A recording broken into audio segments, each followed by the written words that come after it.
So new at noon, a woman whose DNA helped overturn a murder conviction on Friday was found herself dead hours later. So Gladys Spare was found dead in Brantley County this weekend in a case that's now being handled by the Georgia Bureau of Investigations.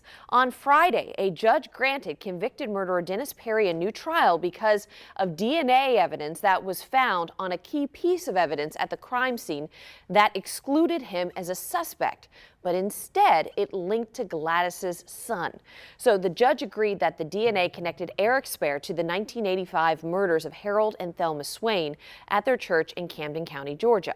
Now, a cause of death for Gladys is not known at this point, but the GBI tells First Coast News this does remain an active investigation, so we'll keep you posted.